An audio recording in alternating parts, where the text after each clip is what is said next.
महत्त्वाची बातमी, विलास शिंदे यांची महानगर प्रमुख पदावरून हकालपट्टी करण्यात आली आहे। विलास शिंदे ठाकरेंच्या शिवसेनेमध्ये नाशिक महानगर प्रमुख होते। हकालपट्टीच्या कारवाईनंतर विलास शिंदे यांचे डोळे पाणावले। माझ्या भावना व्यक्त केल्या म्हणून माझ्यावर कारवाई झाली असं विलास शिंदेंचं म्हणणं आहे। वसंत गीतेंनी सगळं मिळून सुद्धा अनेक पक्ष बदलले असं विलास शिंदेंनी म्हटलेलं आहे। काल जो काही घटनाक्रम घडला त्याच्यानंतर संजय राऊत यांनी ट्विट करून माहिती दिली की मामा राजवाडे यांची नियुक्ती महानगर प्रमुख म्हणून झालेली आहे। नियुक्ती केलेली आहे।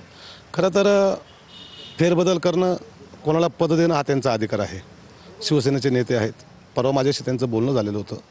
परंतु एक खंत याची वाटते की ज्यावेळेस एखादा प्रामाणिक शिवसैनिक आपल्या हक्कासाठी, आपली बाजू मांडण्यासाठी कधीतरी पुढे येतो, नेते आलं तर नेत्यांची हकालपट्टी होत नाही, परंतु शिवसैनिक जेव्हा येतात आणि आपल्यावरती अन्याय होतोय हे सांगण्याचा प्रयत्न करतात तेव्हा अशी गळचेपी होते। आणि मी आदेशावर चालणारा शिवसैनिक आहे, परंतु काल बघितलं तर मला पदावरून त्या ठिकाणी हटवण्यात आलं आणि ते मला अपेक्षित होतं। मला नवीन नाही काही त्याच्यामध्ये, अनेक वर्ष आमचं मूल्यमापनच तुम्ही केलं नाही। उलट आम्हाला तुम्ही जवळ घेऊन, एखादा माणूस नाराज होतो त्याला जवळ घेऊन तुम्ही त्याची विचारपूस केली पाहिजे, त्याच्या भावना समजून घेतल्या पाहिजे।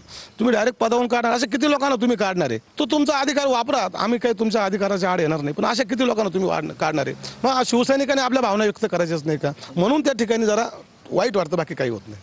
पुढची मला काही फरक पडत नाही।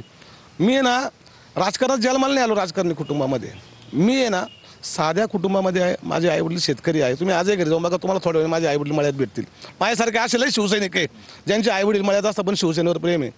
पुढची भूमिका काय? पुढची भूमिका आज आम्ही सगळ्यांशी चर्चा करू आणि जर काही सगळे माझे पदाधिकारी किंवा माझे काही सहकारी मला म्हटले की आता राजकारण करायचं नाहीच, तर थांबून घेण्याची सुद्धा माझी तयारी आहे। कारण माझं त्याच्यावर पोट पाणी नाही।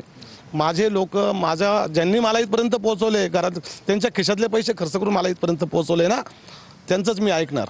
ते जसं सांगतील तसं, ते म्हटले गरीबच तर गरीब असणार, ते म्हटले आपल्याला हा निर्णय घ्यायचा, तो कुठलाही निर्णय सांगून द्या, तो मी घेणार। पर्सन खुशाल पाटीलसह मी चंदन पूजाधिकारी, TV9 मराठी।